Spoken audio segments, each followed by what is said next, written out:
Oke, balik lagi bersama gue Koble di sini. Nah, kali ini gue akan review sepatu sejuta amat, yaitu Vans Old School. Karena sudah umat banyak yang kepinginin, berarti banyak juga yang jual KW kan. Udah hukum alam ya.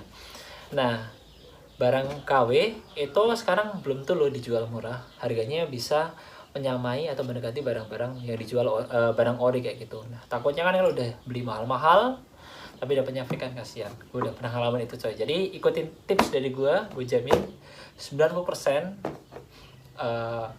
kalian pasti nggak bakal dapat barang fake. Oke, lanjut ya. Yang kedua di sini gue punya dua barang, satunya Vans Old New Release, satunya Old Release. Dua-duanya gue beli di store resmi, jadi gue yakin ini pasti asli. Nah, yang pertama adalah gue bahas dulu Old Release ya, sepatunya. Boxnya masih model kancingan kayak gini. Ini ada kancingan, lo bisa masukin di sini kan. Ini jatuhnya smooth ya, terus kalusnya keras kayak gitu, nggak murahan. Yang kedua adalah seli New Release, itu boxnya udah nggak kayak, udah bukan kayak gini. Dan dia lebih kecil, namun lebih panjang, namun lebih pendek. Dua-duanya sama-sama ori coy, dan ada barcode-nya.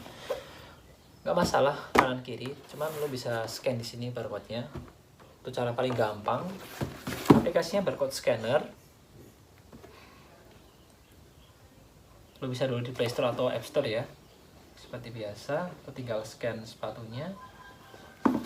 Muncul kodenya kayak gini. Tinggal pencarian web.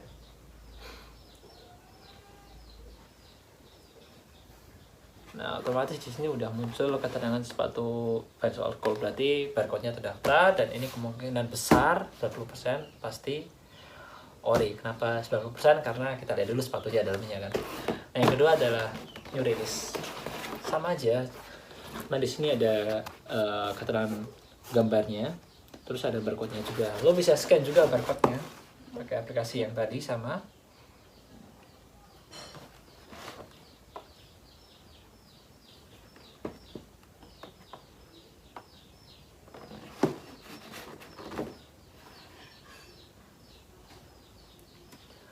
Nah, muncul kayak gini ya, lo ada kodenya, sorry gue skip tadi, terus ada keterangan sepatu lo, sama aja. Jadi dua-duanya BNIB ya. Terus yang kedua dari segi sepatu.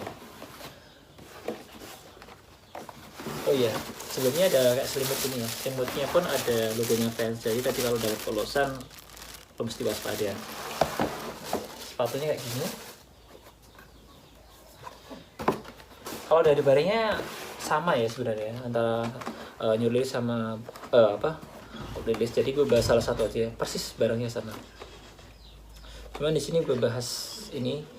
Yang pertama lo bisa lihat detailnya ini ya, belakang, depan, atas. Nah, yang pertama adalah, sorry gue munculin dikit. Yang pertama nih ada kayak midsole-nya gitu ya. Midsole-nya ada kayak semacam garis, lo bisa cermati di sini. Ada kayak semacam garis kedua di sini. Midsole. Oke, lo bisa cermati di sini.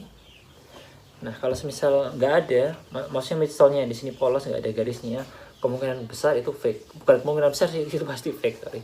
Yang kedua, sweatnya di sini ya. Itu halus, bukan kasar, halus, pasti halus. Sorry. Kalau lo rasain di sini kasar, fake.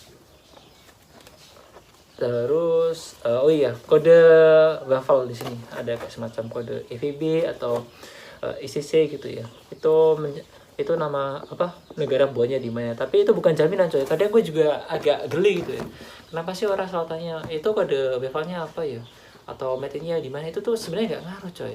Kode EVB itu nggak baku loh sebenarnya. Kadang EVB itu dulu setahu gue ya, koreksi, tapi gue pernah baca di sebuah artikel kode EVB itu tahun 2007 itu made in China, terus pabriknya dipindah ke Vietnam. Jadi kode EVB itu made in Vietnam gitu.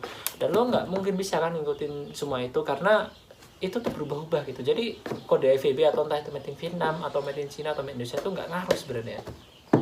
Jadi kalau berpikir smart dikit, kode EVB atau made in mana itu nggak ngaruh. Terus yang kedua adalah jahitan di sini ya. List putih ini jahitannya bener-bener rapi coy. Ini ada kayak semacam dua garis kan di sini, lo bisa cermati. Nah, jahitannya itu bener-bener rapi di sini. Terus ini juga rapi, jahitannya rapi, nggak ada yang melenceng.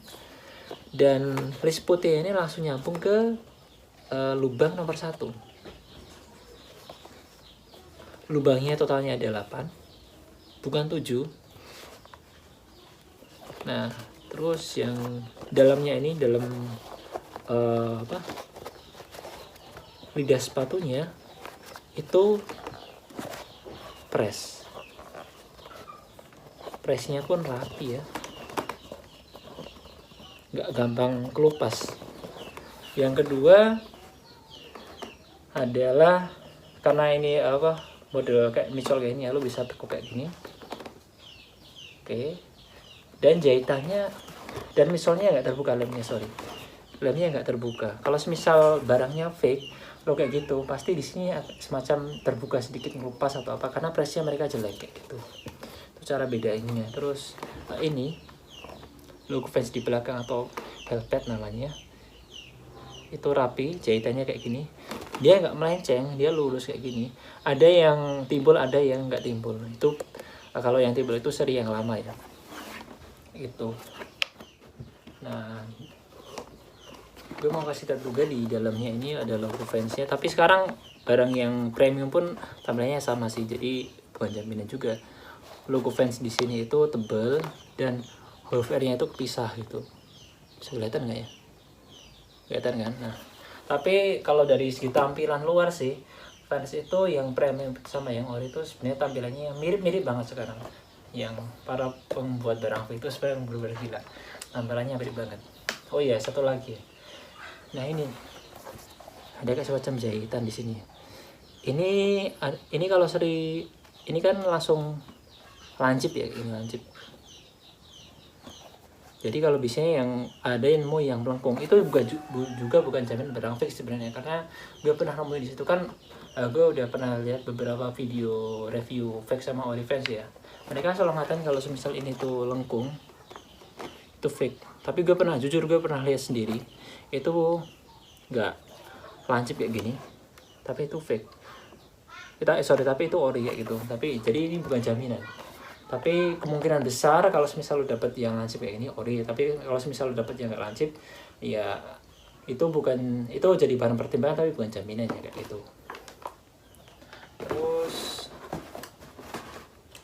udah sih itu aja. Kalau dari segi harga, range-nya kisaran 600 sampai 700. Kalau misal lu dapat harga 400, kayaknya juga barang fake kayak gitu. Oke, cukup review kali ini. Terima kasih ya. Ciao.